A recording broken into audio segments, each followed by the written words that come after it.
Hello students, कैसे हैं आप सब लोग। उम्मीद करती हूँ सब अच्छे होंगे और स्वस्थ होंगे। मैं Meena Rana ICT virtual class में आपका स्वागत करती हूँ। स्टूडेंट्स, हम पढ़ रहे हैं क्लास 6 की हिंदी और हिंदी व्याकरण हमने शुरू किया था, जिसमें पहला चैप्टर है आपका भाषा, लिपि और व्याकरण। तो पहले तो हम ये जान लेते हैं कि भाषा क्या है, लिपि क्या है और व्याकरण क्या है, फिर हम व्याकरण के अन्य अंगों को पढ़ेंगे। तो चलिए चलते हैं स्मार्ट बोर्ड पर। चलिए, तो स्टूडेंट्स, यहाँ हमने प्रीवियस लेक्चर में भाषा, लिपि और व्याकरण के बारे में पढ़ा था। भाषा क्या होती है और कौन कौन सी भाषा के प्रकार होते हैं। तो आपने यहाँ मौखिक और लिखित भाषा के बारे में जाना, और इससे पहले हमने आपको बताया कि किसी भी भाषा को शुद्ध बोलने, लिखने और उसको जो है पढ़ने के लिए व्याकरण की आवश्यकता होती है। तो आइए, इस चैप्टर की शुरुआत हमने प्रीवियस लेक्चर में की थी। तो भाषा क्या है? वह भाषा वो साधन है जिसके द्वारा मनुष्य जो है अपने मन के भावों एवं विचारों को बोलकर तथा लिखकर प्रकट करता है तथा दूसरे के विचारों को पढ़कर एवं सुनकर ग्रहण करता है। तो ये भाषा है। और भाषा के यहाँ दो रूप हैं मुख्य रूप से जो हम प्रयोग करते हैं। एक सांकेतिक भाषा भी है, लेकिन उसके बारे में हम जानेंगे। तो मौखिक भाषा क्या है? इसको आप कथित भाषा भी कहते हैं और इंग्लिश में आप इसे स्पोकन लैंग्वेज कहते हैं। तो भाषा के जिस रूप से मन के भाव एवं विचारों का आदान प्रदान बोलकर और सुनकर किया जाता है, उसे मौखिक भाषा अथवा कथित भाषा कहते हैं। जैसे शिक्षक का पढ़ाना, परस्पर वार्तालाप, अंताक्षरी करना, फोन पर बात करना और आदि चीजें, ये आपकी मौखिक भाषा है। ठीक है।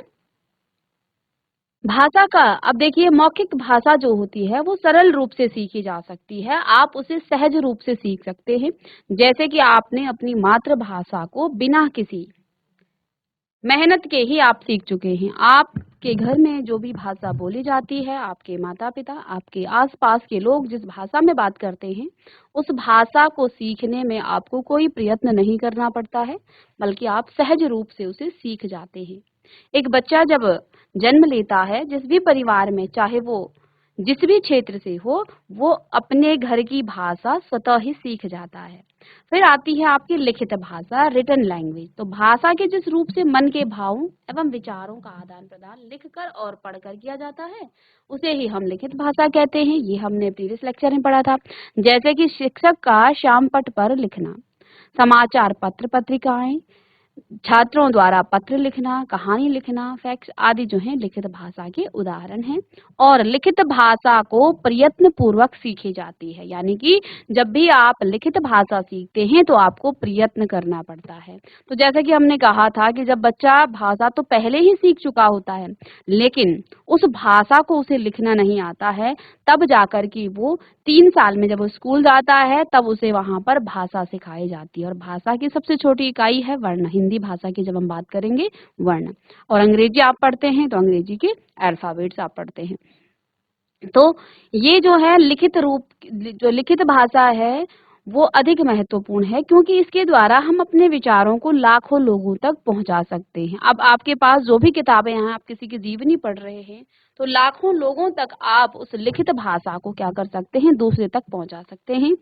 और मौखिक भाषा जो है इतनी प्रभावशाली नहीं होती है, इसलिए लिखित भाषा जो है प्रभावशाली है, अधिक महत्वपूर्ण है। इसमें तीसरी भाषा आती है बच्चों आपकी सांकेतिक भाषा, सिंबॉलिक लैंग्वेज। तो संकेतों अथवा इशारों द्वारा मन के भावों एवं विचारों को व्यक्त करने की प्रक्रिया सांकेतिक भाषा कहलाती है। आप जब ट्रैफिक सिग्नल के पास जाते हैं, तो वहां पर आपको कोई भी बोल कर या लिख करके नहीं बताया जाता है, बल्कि उन लाइट्स को देख करके आप संकेत आप समझ जाते हैं कि रेड लाइट आई है तो आपको अब वहीं पर रुक जाना है, ग्रीन लाइट आई है तो आपको आगे बढ़ना है, येलो यानी कि आपको तैयार रहना है। और ये छोटी क्लासेस में आपको सिखाया ही जाता है संकेत। ठीक है। तो ये कुछ सांकेतिक भाषाएं हैं, जैसे चौराहे पर यातायात नियंत्रित करना, सिपाही करता सिपाही, वो या तो हाथ से इशारा करेगा, आपको रोक देगा, या आपकी तरफ जो है लाल बत्ती कर देगा, तो आप समझ जाते हैं। ठीक है। आदि जो है सांकेतिक भाषा के उदाहरण हैं। तो आप सांकेतिक भाषा को लिख सकते हैं। चलिए,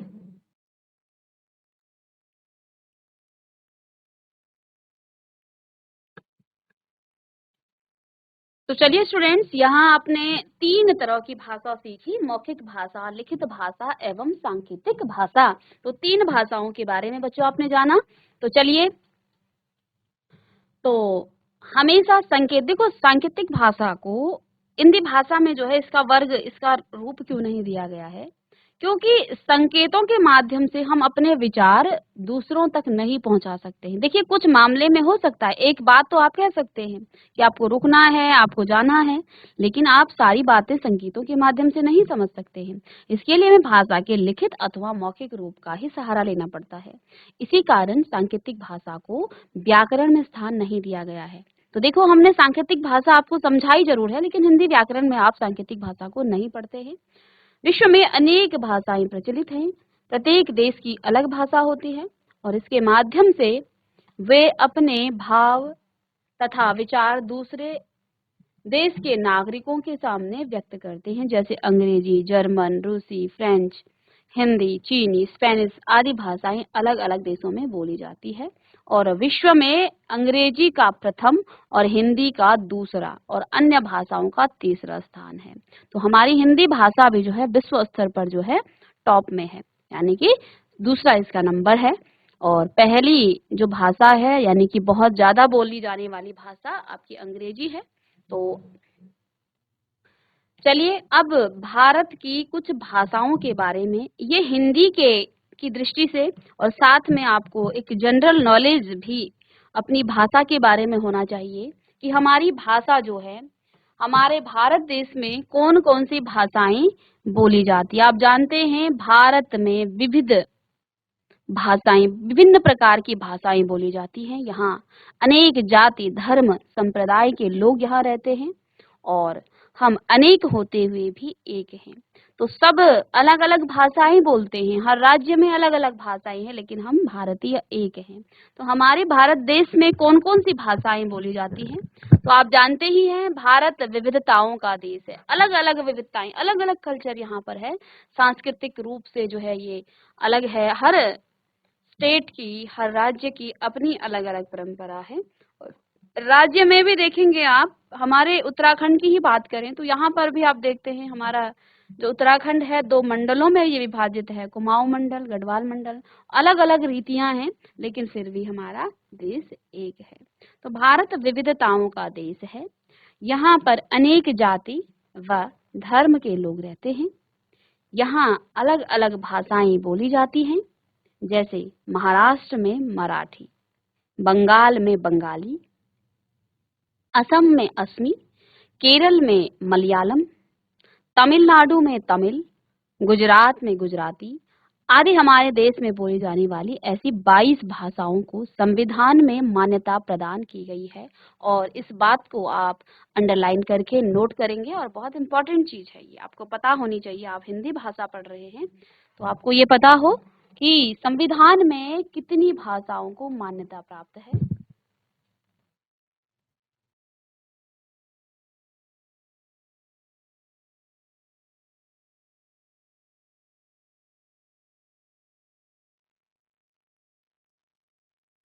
देख लीजिए, हमारे संविधान में 22 भाषाओं को संविधान में मान्यता प्रदान की गई है और हिंदी को राष्ट्रभाषा तथा राजभाषा घोषित किया गया है। और इसमें हिंदी को राष्ट्रभाषा और राजभाषा घोषित किया गया है। भारतीय संविधान में मान्यता प्राप्त जो 22 भाषाएं हैं, उन भाषाओं को यहाँ पर नीचे लिस्ट में दिया गया है। आप सभी भाषाओं को लिख लीजिएगा। तो देखिए, असमी, बंगाली, मलयालम, असमी, बंगाली, मलयालम, सिंधी, उर्दू, बोडो, कन्नड़, मणिपुरी, तमिल, उड़िया, गुजराती, नेपाली, कश्मीरी, तेलुगु, पंजाबी, कोंकणी, डोंगरी, संथाली, मराठी, संस्कृत, मैथिली और हिंदी। ये 22 भाषाएं हमारे देश में, भाषाएं तो अनेक बोली जाती हैं, लेकिन हमारे देश के संविधान में इनको मान्यता प्राप्त है। इससे भी और भाषाएं हमारे देश में बोली जाती हैं, मात्र 22 भाषाएं नहीं हैं। लेकिन इन 22 भाषाओं को मान्यता प्राप्त है हमारे संविधान में। चलिए, तो हमारे देश की जो विविधता है, हमारा देश विविधताओं का देश है। यहाँ पर अनेक जाति व धर्म के लोग रहते हैं। यहाँ अलग अलग भाषाएं बोली जाती हैं, जैसे महाराष्ट्र में मराठी, बंगाल में बंगाली, असम में असमी, केरल में मलयालम। तो अनेक प्रकार, हर राज्य में अलग अलग भाषाएं बोली जाती हैं।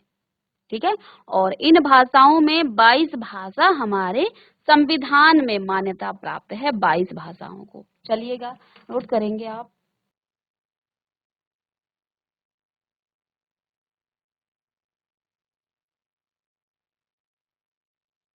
नेक्स्ट बेटा, यहाँ आपका मदर टंग। इसके बाद आपका आ जाता है मदर टंग। क्या होती है मदर टंग? मातृभाषा। तो मातृभाषा का शाब्दिक अर्थ है मातृ अर्थात माँ, भाषा अर्थात बोली जाने वाली भाषा।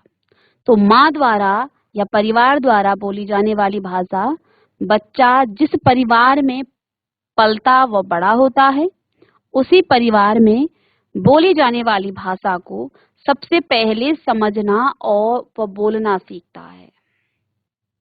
ठीक है, यही भाषा उसकी मातृभाषा होती है। तो अगर किसी बच्चे के परिवार में तमिल बोली जा रही है तो उसकी मातृभाषा तमिल होगी। अगर संस्कृत बोली जा रही है तो उसकी मातृभाषा संस्कृत ही होगी, क्योंकि वो अपने परिवार से अनुकरण के माध्यम से जिस भी भाषा को सीखता है वही उसकी मातृभाषा होती है। ठीक है, तो किसी बच्चे की मातृभाषा हिंदी हो ये जरूरी नहीं है। हाँ, उस बच्चे की मातृभाषा हिंदी होगी जिसने ऐसे परिवार में जन्म लिया हो जहाँ हिंदी बोली जाती है, तो उस बच्चे की मातृभाषा हिंदी होगी। लेकिन यहाँ पर यदि किसी बच्चे के परिवार में मराठी बोली जा रही है तो वो मराठा सीखेगा, तो वही उसकी मातृभाषा हुई।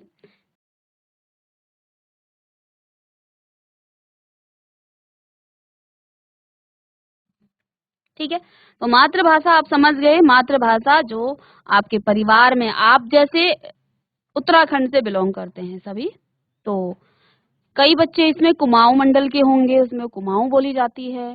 कई बच्चे गढ़वाल मंडल से, वहां गढ़वाली बोली जाती है। ठीक है, तो आपकी मातृभाषा वही होगी जो आपने अपने घर में सीखी है।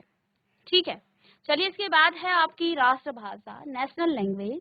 ऐसी भाषा जो देश में अधिकतम लोगों द्वारा बोली जाती है, तो वह उस देश की राष्ट्रभाषा कहलाती है। और भारत में हिंदी भाषा को राष्ट्रभाषा का स्थान दिया गया है, तो हिंदी आपकी राष्ट्रभाषा है। ठीक है, चलिए, अब जैसा कि हमने कहा कि हमारे देश में अनेक प्रकार की जाति के लोग, अनेक प्रकार के धर्म के लोग और अलग अलग भाषाएं बोलने वाले लोग रहते हैं, विविधताएं पाई जाती हैं। तो हर स्टेट की, हर प्रदेश की अपनी भाषा होती है ना।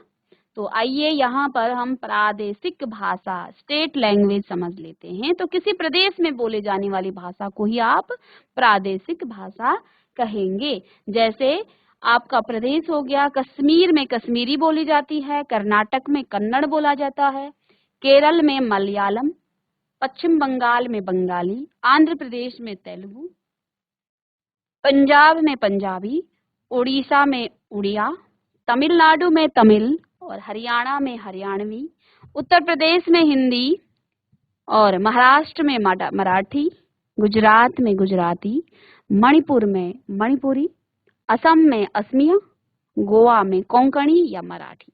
तो ये जो है अलग अलग प्रदेशों की अलग अलग भाषा है। चलिएगा, लिख लीजिए इसको। स्टेट लैंग्वेज जो आपकी हैं, अलग अलग प्रदेशों के अलग अलग भाषाएं बोली जाती हैं, तो स्टेट लैंग्वेज भी आप लिख लेंगे। चलिएगा जल्दी से, इसमें बहुत सारी चीजें जो है बहुत ही इंपॉर्टेंट है, इनको आप लिखेंगे। प्रादेशिक भाषा, स्टेट लैंग्वेज, तो कश्मीर में बेटा आपकी बोली जाती है कश्मीरी, कर्नाटक में कंकण, कन्नड़ सॉरी, कर्नाटक में कन्नड़, केरल मलयालम, पश्चिम बंगाल बंगाली, आंध्र प्रदेश तेलुगु, पंजाब पंजाबी, उड़ीसा उड़िया, तमिलनाडु में तमिल बोली जाती है, हरियाणा में हरियाणवी बोली जाती है, उत्तर प्रदेश के लोग हिंदी बोलते हैं, महाराष्ट्र के लोग मराठी बोलते हैं, गुजरात के लोग गुजराती, मणिपुर के लोग मणिपुरी बोलते हैं, असम के लोग असमिया बोलते हैं और गोवा के लोग कोंकणी और मराठी बोलते हैं। चलिएगा, इन भाषाओं और प्रदेशों और भाषाओं को लिखेंगे आप सेपरेट करके। एक तरफ आप प्रदेश लिखें और दूसरी तरफ आप भाषा लिखें। चलिए, इसके बाद बेटा आपकी राजभाषा है, ऑफिशियल लैंग्वेज। तो राजभाषा का अर्थ है सरकारी भाषा। इससे तात्पर्य है कि सभी सरकारी कामकाज इसी भाषा में किए जाएं। भारतीय संविधान में अनुच्छेद 343 के अनुसार 14 सितंबर सन 1949 को हिंदी को भारत संघ की राजभाषा के रूप में मान्यता प्राप्त की गई थी और इसीलिए प्रतिवर्ष 14 सितंबर को आप क्या मनाते हैं? हिंदी दिवस के रूप में मनाते हैं। तो आपसे कभी प्रश्न पूछा जाए कि आप 14 सितंबर को हिंदी दिवस क्यों मनाते हैं? क्योंकि हमारे संविधान के अनुच्छेद 343 के अनुसार 14 सितंबर सन 1949 को हिंदी को भारत संघ की राजभाषा के रूप में मान्यता प्रदान की गई। इसलिए प्रतिवर्ष 14 सितंबर को ही हम हिंदी दिवस मनाते हैं, क्योंकि इस दिन हमारी हिंदी भाषा को हमारे राजकाज में यानी कि सरकारी जो कामकाज होते हैं उसमें स्थान मिला था। इसलिए हम 14 सितंबर को हिंदी दिवस के रूप में मनाते हैं। चलिएगा, जल्दी से आप लिखेंगे।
चलिए, तो हमने बात यहाँ पर की थी बोली की। तो भाषा के क्षेत्रीय रूप को हम बोली कहते हैं। लिपि क्या होती है? जब हम मुख से कुछ बोलते हैं तो बोलते समय मुख से अनेकों ध्वनियां निकलती हैं। प्रत्येक ध्वनि के लिए एक अलग चिन्ह निश्चित होता है। ये चिन्ह वर्ण या अक्षर कहलाते हैं और इन्हीं वर्णों या अक्षरों का प्रयोग जब लिखित रूप में किया जाता है तो उसे लिपि कहा जाता है। तो किसी भाषा की उच्चारित ध्वनि को हम लिपि कहते हैं। लिखने की जो विधि होती है ना, उसे हम लिपि कहते हैं। ठीक है, तो लिपि आप समझ गए। तो यहाँ पर अलग अलग भाषाओं की अलग अलग लिपियां हैं।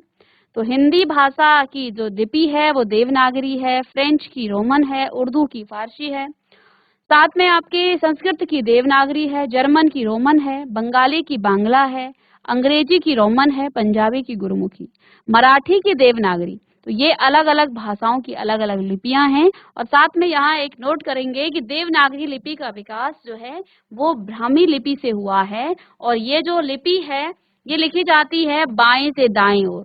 ठीक है, तो आप जब भी हिंदी भाषा लिखते हो हमेशा ही आप बाएं से दाएं की ओर लिखते हो, कभी भी आपने दाएं से बाएं की तरफ नहीं लिखते हैं। ठीक है, फारसी लिपि भी आपकी फारसी लिपि जो है आपके दाएं से बाएं की तरफ लिखी जाती है। ठीक है, तो इनको आप नोट कर सकते हैं। और आगे हम नेक्स्ट क्लास में हिंदी व्याकरण की बात करेंगे और फिर इसमें हम जो है 3 प्रकार के यहाँ पर व्याकरण में क्या क्या चीजें आपने पढ़नी है, वर्ण विचार, शब्द विचार और वाक्य विचार, इनके बारे में हम बात करेंगे। ठीक है, तो इतना आप लिख लीजिएगा। भाषा आपने देखा, फिर आपने लिपि, फिर आपने यहाँ पर क्षेत्रीय भाषा आपने पढ़ी, मातृभाषा पढ़ी, राष्ट्रभाषा पढ़ ली, राजभाषा आपने पढ़ी। तो ये सारी चीजें आप पढ़ चुके हैं और आगे हम व्याकरण के बारे में बात करेंगे। तो चलिए, तो बच्चों नेक्स्ट क्लास में हम हिंदी व्याकरण के बारे में बात करेंगे और साथ में व्याकरण में आप क्या क्या चीजें पढ़ने वाले हैं वो हम बताएंगे। तो मिलते हैं नेक्स्ट लेक्चर में, तब तक के लिए थैंक यू।